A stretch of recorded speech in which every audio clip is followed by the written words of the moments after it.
sangat berharap kepada anak muda ni, terutamanya yang progresif sikit, yang maju sikit ke arah perubahan. Berani berubahlah ke arah yang lebih baik. Itu harapan kita. Jangan ada prasangka. Terutama sekali dalam negara kita ni, negara berbelang kaum, berbelang agama, berbelang budaya ni, prasangka buruk hendaklah kita buang jauh-jauh. Semua kita madang ke depan dengan penuh rasa harmoni. Hilangkan prasangka. Terutama sekali bila kita berada dalam sebuah negara di mana rakyatnya berbelang kaum, berbelang bangsa, berbelang budaya. Tapi ingatlah bahawa kita ni anak bangsa Malaysia. Anak bangsa yang satu hari nanti insya-Allah menjadi satu bangsa yang tidak lagi memikirkan dia orang Melayu, orang Cina, orang India. Itu harapan kita. Satu masa nanti akan hidup satu keluarga rakyat Malaysia yang tidak lagi memikirkan dia keturunan Cina, keturunan India, keturunan Melayu. Ini akan lahir insya-Allah. Saya mendoakanlah mudah-mudahan anak muda akan terus bergerak maju ke depan dengan penuh rasa tanggungjawab, dan yang pentingnya hilangkan segala prasangka yang kalau ada. Kalau tak ada, sangat baik dah. Itu je. Tahun 55. Jadi itulah tarikh bertepatan diisytiharkan penubuhannya. Dan ketika penubuhan itu, termasuk di antara orang-orang menubuhkan ialah Dr. Mahamuddin Al-Helmi.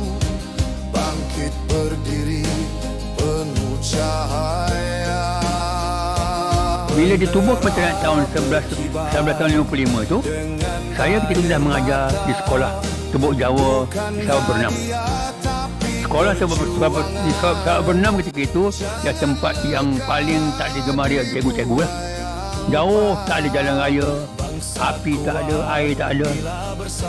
Kalau hantar mengajar Sabak Bernam, katanya orang kena buangan lah tu ketika itu. Dah dia hantar ke Sabak Bernam, hantar ke sekolah yang paling teruk pula. Paling teruk. Namanya sekolah Tebuk Jawa. Tak ada api, tak ada air, mandi dalam kebun kelapa. Sangat seksa ketika itu. Jadi ketika itu saya mendapat peluang banyak untuk membaca buku-buku. Saya rasa ada juga ni dia punya faedah lah. Sangat besar saya rasa untung bagi saya. Kerana saya tak boleh ke mana-mana. Bila petang habis sekolah pukul 2 tu tak boleh ke mana-mana. Nak keluar jauh sebenarnya naik basikal. Tak ada kenderaan seperti itu.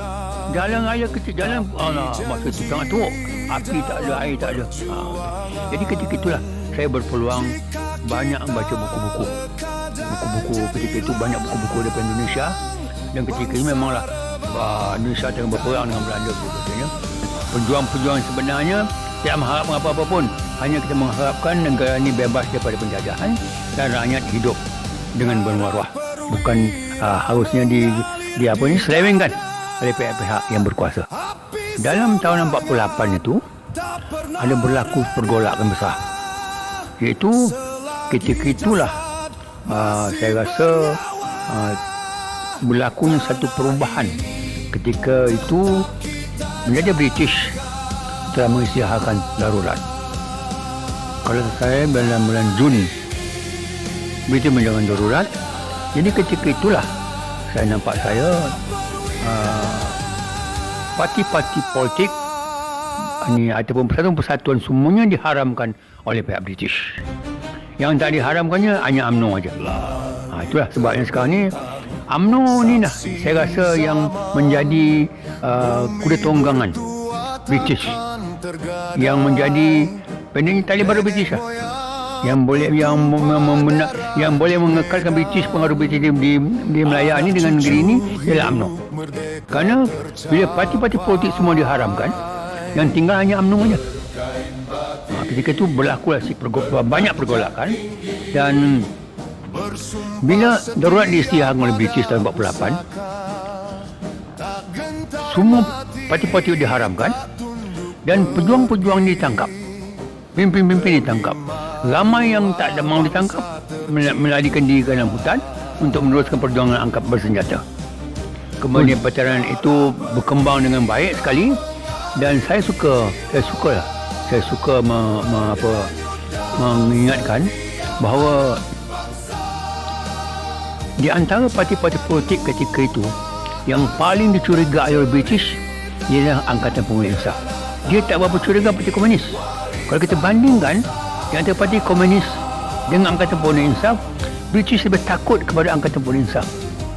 Jadi saya memikirkan apa sebabnya agaknya British sangat takut kepada Angkatan Perhubungan Insaf ni. Rupa-rupanya dia takut Angkatan Perhubungan Insaf ni kerana Angkatan Perhubungan Insaf ni dia dianggotai, dipimpin oleh anak-anak jati negara kita ni, budak-budak pemuda-pemuda Melayu, orang-orang pribumi yang menggotai parti api tu. Itulah menyebabkan British sangat takut kepada itu. Itulah agak sebabnya maka British sangat takut kepada Angkatan Perhubungan Insaf. Di antara parti politik atau pertubuhan-pertubuhan politik yang mula-mula diharam British ialah Angkatan Perhubungan Insaf. Sudah sangat takut dia kepada Angkatan Perhubungan Insaf. Kerana Angkatan Perhubungan Insaf ni saya rasa ialah satu pertubuhan yang benar-benar tulen untuk memperjuangkan kemerdekaan dan didukung oleh pemuda-pemuda Melayu, oleh petani-petani Melayu, oleh buruh-buruh Melayu, oleh orang-orang Melayu. Jadi itu saya rasa yang menyebabkan dia sangat takut kepada Angkatan Perhubungan Insaf. Bila disiarkan darurat, ini juga saya rasa satu perkara yang memang dirancang oleh British yang boleh menimbulkan soal perpecahan antara kaum. Sebab kerana pada tahun 47 adanya gabungan gerakan rakyat negara kita ni.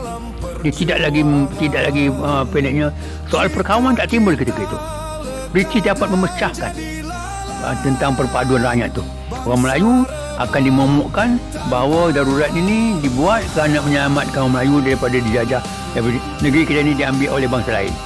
Inilah di antara momok-momok yang dibuat oleh British yang saya rasa digunakan oleh pemerintah yang berkuasa ketika itu untuk memecah belahkan perpaduan rakyat. Bila berlaku mogok hartal dalam 47, mogok umum 47, seluruh rakyat negara kita bersatu untuk melancarkan hartal tu, mogok umum tu. Jadi inilah yang ditakut oleh British, dan di antara langkah mereka untuk memecahkan belahkan rakyat ialah dengan memecahkan perpaduan rakyat tu, pendeknya menimbulkan suasana curiga-mencurigai antara bangsa-bangsa, kaum-kaum dalam rakyat kita ni. Ini saya rasa senjata-senjata yang digunakan oleh British untuk memecah belah perpaduan rakyat kita. Peran sosialis ini ditubuhkan ialah gabungan parti buruh dengan parti rakyat. Tujuannya ialah untuk menggabungkan tenaga-tenaga progresif, tenaga-tenaga kiri. Dia tak kira apa keturunan, apa agama, tapi kita menggabungkan kekuatan tenaga-tenaga progresif itu untuk mengubah keadaan negara kita ini kepada yang lebih baik. Sentimen perkauman ini sangat sensitif. Jadi di antaranya pengaruh merosot ni ialah adanya elemen-elemen yang selalu sempit, berfikiran sempit, berfikiran fanatik, berfikiran chauvinis sangat dah itu. Ini di antaranya saya rasa elemen-elemen yang mula merosotkan pengaruh peran sosialis itu. Di antara kerja-kerja yang ini kemungkinannya, saya tak menuduh, kemungkinannya pun ada hasil-hasil yang memang tujuannya untuk memecah belahkan perpaduan itu. Jadi saya tak menuduh, tapi saya merasa ada pihak musuh kita dalam masuk dalam parti buruh ke, dalam parti rakyat ke, ketika itu bertujuan untuk menimbulkan suasana begitu. Itu antaranya. Dalam parti rakyat kami parti rakyat ketika itu bukan saja dia anggota oleh Melayu, orang Cina pun ramai dalam parti rakyat ketika itu. Jadi itu satu di antaranya. Kemudian sentimen perkauman, sentimen rasa budaya, rasa takut kepada hak masing-masing itu ada. Jadi itu di antaranya, di antara punca-punca yang boleh merosotkan pengaruh peran sosial itu. Yang keduanya ialah tangkapan-tangkapan. Seluruh pimpinan parti sosial ketika ditangkap, umpamanya bila bersama ditangkap tahun 63, 13 Februari 63, parti rakyat ketika itu dalam Kongres di Melaka dan usul yang kami bawa dari Selangor menjadikan 13 Februari ialah hari berkuburnya demokrasi. 13 Februari ialah hari kita menamakan hari matinya demokrasi di Melaya. Itu di antaranya peristiwa penting. Jadi bila berlaku begini, bila pimpinan ramai yang ketangkap dan kita diserang dari semua sudut, Di samping itu pula ada pula elemen-elemen chauvinis yang dalam perkauman yang masuk dalam parti rakyat dan parti buruh, dua-dua parti ini. Akhirnya kedua-dua ini pimpinan-pimpinan tak ada ketika itu. Ramai negara yang tangkap. Itulah daripada punca besarnya, maka boleh katakan terbubarnya ataupun berakhirnya peran sosialis itu. Kerana sikap ataupun undang-undang akta kerajaan pun satu benda yang besar juga sebab menyebabkan peran sosialis itu jadi lemah. Sebab tak ada pengikut, tak ada massa. Sebab itu dalam gerakan membebaskan negara ini mesti memerlukan sokongan massa. Mana boleh massa itu boleh bersatu, boleh bergerak maju ke depan kalau tak ada pimpinan. Memang saya akui segala gerakan kiri di sini, gerakan kemerdekaan sini berpunca daripada gerakan kemerdekaan Indonesia. Kita tak boleh nafikan. Dan kebanyakan gerakan awal kemerdekaan sini ialah berpunca daripada rangka tenaga progresif Indonesia, gerakan Melayu Raya, Indonesia Raya. Semuanya itu ialah ke arah penyatuan rumpun bangsa kita. Tapi saya fikir juga harus kita meneruskannya perjuangan gerakan penyatuan rumpun-rumpun ini.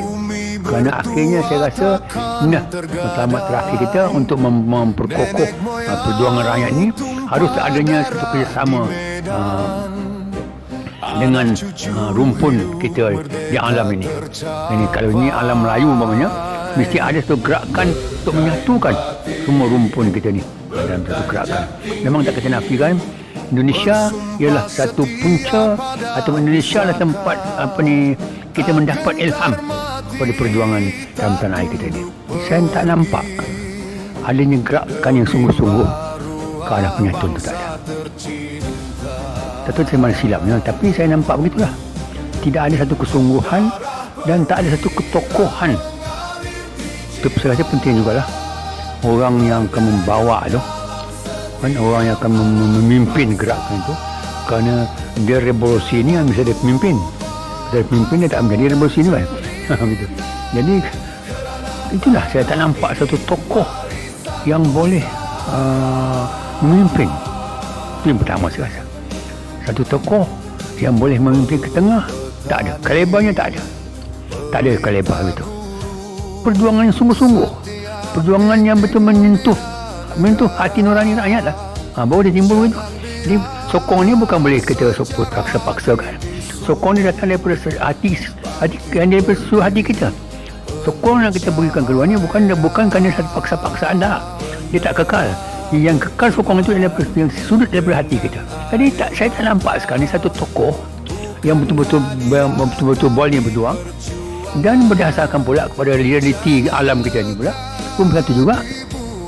Kalau kita menakkan satu pemimpin sekarang ni, pemimpin kita ni mestilah satu pemimpin yang tegak di alam kita ni. Dia boleh menjadi begitu. Kalau sekiranya pemimpin kita tu dia di awang-awang begitu aja, dia tak boleh memimpin rakyat tu. Jadi itu dia antara satu sebab pokoknya tidak ada ketokohan dan tidak dasar kita tu pun macam tak jelas. Kemana nak kita bawa orang kita? Jadi rakyat sekarang ni rakyat sudah makin cerdik, dia akan menilai apa kemana nak dibawa dia tu. Untuk apa? Dasar ekonomi macam mana? Jadi kita kena jelaskan dasar rakyat kita macam mana. Dasar ekonomi kita macam mana. Arah apa matlamat kita ni. Macam dulu umpamanya senang untuk mencapai kemerdekaan. Nampak? Kita begitu kan. Sekarang untuk mencapai apa sekarang ni? Untuk menghapuskan apa? Jadi itu di antara sebab-sebabnya saya rasa. Yang pertama, tokoh tu tak ada. Yang kedua, kalau ada tokohnya pun tak jelas. Dia betul, wibawa yang tak begitu dapat menarik minat rakyat dan benda-benda. Jadi saya rasa itulah punca-punca mengapa dia kalau ada pun sekadar kan ada aja, tak memberi kesan apa-apa. Jepun akan dah kalah lah. Jadi Jepun itu, dia dah berjanji pada Soekarno supaya kita akan mengisahkan kemerdekaan kita pada akhir bulan Ogos. Akhir Ogos. Itu janji Jepun kepada Soekarno dan rombongan tu pada Indonesia dan Melaya semua penjajah ini akan dibenarkan oleh Jepun merdeka pada akhir bulan Ogos. Tapi malangnya Jepun sudah mengaku kalah pada 14 ke 15 Ogos. Tak sempat kemerdekaan itu diisytiharkan pada akhir Ogos. Dipercepatkan pada 17 Ogos. Dan bila 17 Ogos diisytiharkan kemerdekaan itu hanyalah kepada tanah jajahan diperintah oleh Belanda saja, tak termasuk the British. Kalau jadi umpamanya Jepun tak menyerah kalah pada bulan Ogos tu, akhirnya sampai akhir Ogos baru Jepun menyerah kalah. Kalau jadi penyelesaian kemerdekaan dari Indonesia tu, wakil Raja Melaya ni, wakil dari Melaya ketika itu termasuk beberapa orang raja. Bila perjuangan ni macam sekarang ni, perjuangan akan berjuang kerana ada kebendaan. Ini satu bentuk yang ditanam oleh golongan yang berkuasa. Orang berkuasa memang begitu. Jadi kalau kita nak membuat ini, apa dapat? Apa hasil? Begitu. Jadi ini saya rasa bertentangan dengan konsep Islam. Islam tak nampak. Apa yang kita buat sekarang ni, pahalanya tak nampak. Kita buat kerja baik pun tak nampak pahalanya. Tapi apa yang dia ajar sekarang ni, nak buat mesti nampak pahala. Nampak benda yang dapat. Perjuangan itu sekarang ni seolah-olah dimonopoli oleh orang-orang yang punya duit, yang punya kuasa.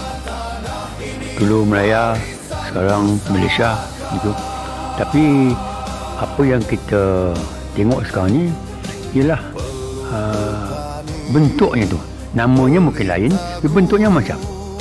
Walaupun dia nama Melaya, walaupun nama Malaysia, tapi bagi saya pokoknya sekarang ni kita tidaklah memikirkan sangat soal nama tu. Apa yang kita harus fikirkan sekarang ni ialah daripada Melaya ke Malaysia ni adakah perubahan apa-apa.